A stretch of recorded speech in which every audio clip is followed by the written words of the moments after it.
Hello there. Yes, I think I look ridiculous in this. Anyways, hello there if you're new here. My name is Dan Andalan, and today I will be talking about the 2025 midterm elections. So, what exactly is a midterm election? Well, a midterm election happens when a president is when it's in the middle of a president's term. So that's what a midterm election is. Midterm. Now, what do you vote for in a, you know, in a, hold on, let me, in a midterm election? Well, there are a lot of things that you're going to have to vote for in a midterm election.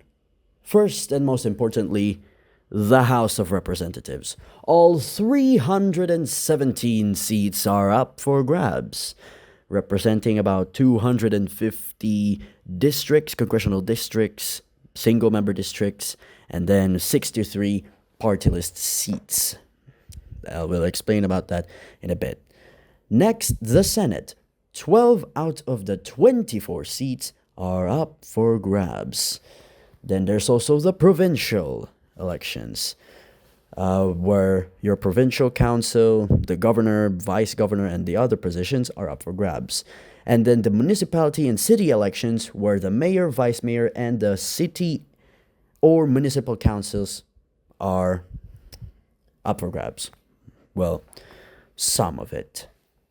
So, how exactly do you vote for them? That is what we're going to talk about. But first, the party list system. I will explain the party list system a bit, and then we'll move on to how we're going to vote, to how you're going to vote. We'll call this uh, right, the party list system.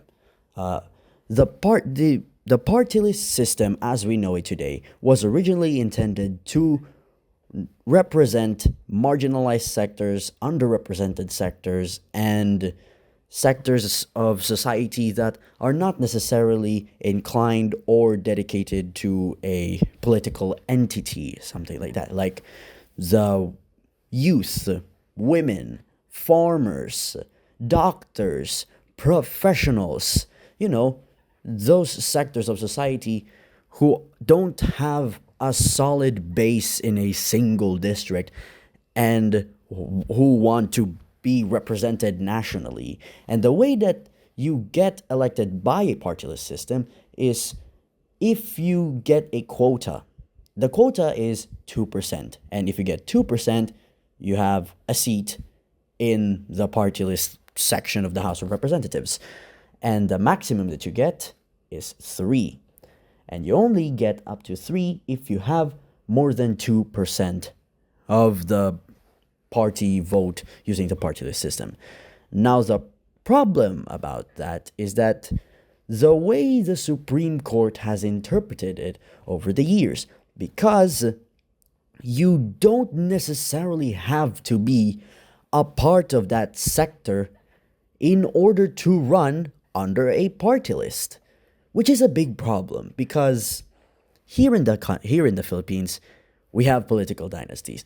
Let's be honest, we have political dynasties since time ago. Like, we have had political dynasties for so long, which is a big problem. I get that.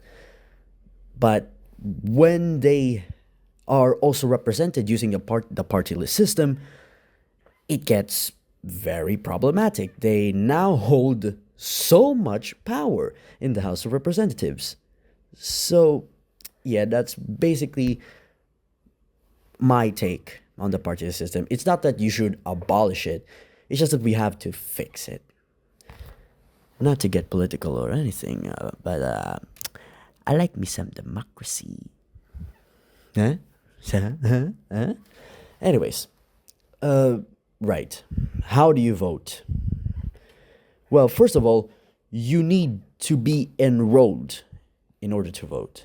Um, if I can recall correctly, You have to be at least 18 years old. You must have voted in the last two elections, or if you haven't, must have registered before the 30th of September 2024. If you don't, if you are not qualified in two of three of those, or actually all of them, like me, this video is utterly pointless. But for me, I really like the subject of elections because, yeah, I like elections.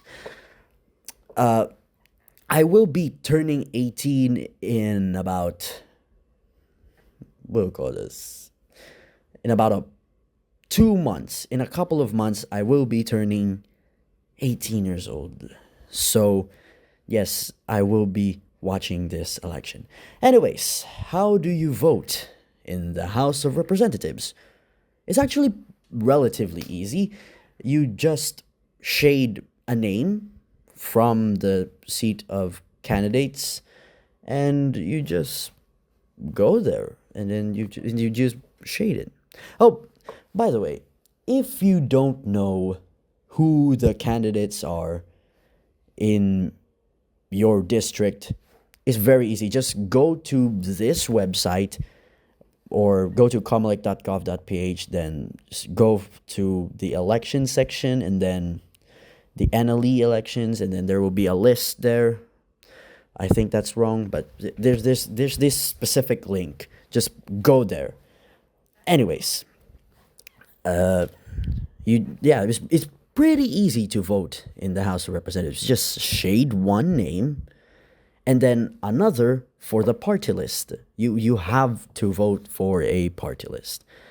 You shade another one for the party list. That's it.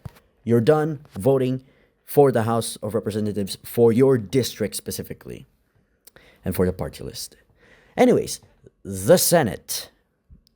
I checked the list of senatorial aspirants for this election, and it's really, really, really long. And I also just remembered, let's pull up the list for the House seat of Iligan City, which is also considered as the lone district of Iligan City. Let's just pull it up. Yes, the first name in there is who has a surname of Anduyan. So, in theory, if I ran in this district, I would be the very first one. Andalan and then Anduyan. I would have a very large advantage because I'm the very first one in the ballot, and would you guess it, a lot of Filipinos, I don't know how many, but I'm sure there are a lot of Filipinos who do donkey voting, who just vote for the top one just because they don't know or they don't care about the political landscape. Please don't do that. Just check the list of candidates in your specific area because that's dangerous. Okay, what you're doing is not good, is not beneficial for society, and you absolutely must look up the candidates so you can vote for the person who is right for you.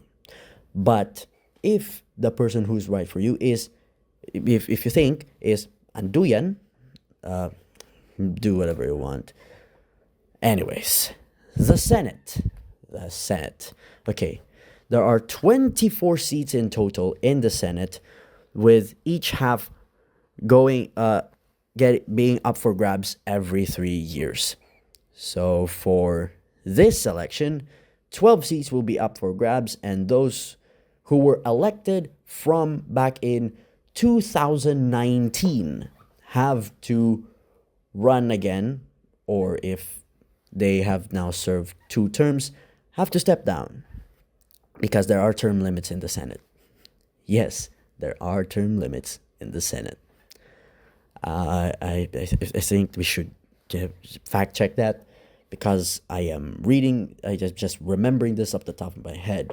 I'm glad this is edited. Anyways,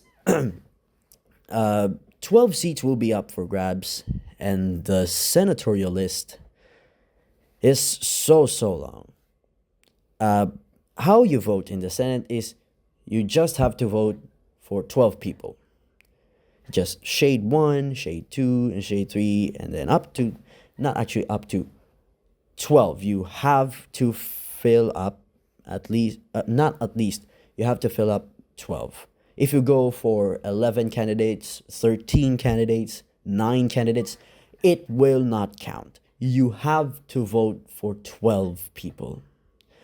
If you do donkey voting for the Senate ballot, I cannot stress this enough. Please don't do that. Read the names. Please read the names in your ballots because they are listed in alphabetical order. I don't know why Comelec does that. I hope the list was randomized just so no person who has the letter A in their surname have an unfair advantage. Because why? Anyways, let's move on from the Senate to the provincial, municipal, and city elections. Provincial elections, if you live in an independent component city, you don't vote for provincial positions like the governor, vice governor, and the provincial council seats.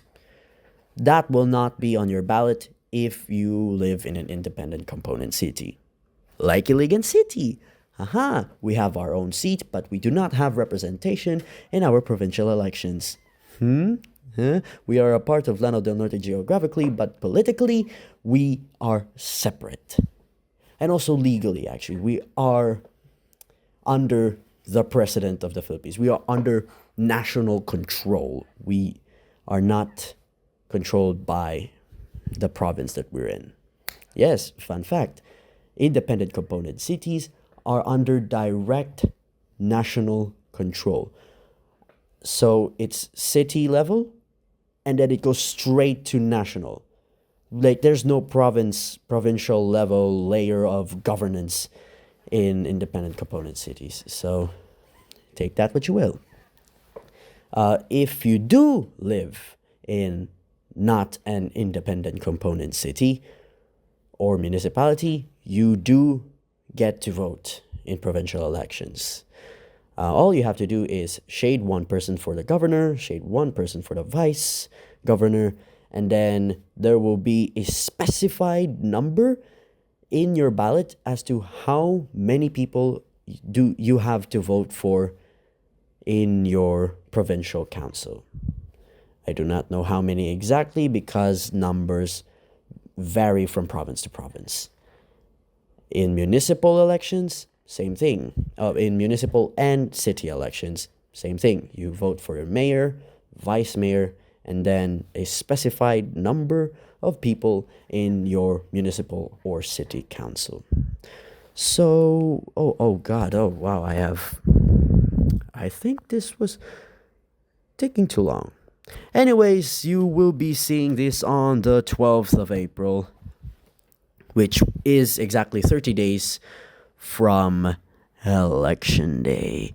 Ooh, elections. I like them. I really, really like them. I think that's it for now. I don't think I have forgotten some things. Hello there, post-production Dan here. I forgot to tell you, oh my goodness, I forgot to tell you that I will be covering the Bangsamoro Parliamentary and the Barangay and Sangguniang Kabataan elections when they happen this year. Okay, that's it. I hope the quality of this video is nice. Okay, yeah. I think that's it for now. Yeah, right. Bye-bye. Bye-bye.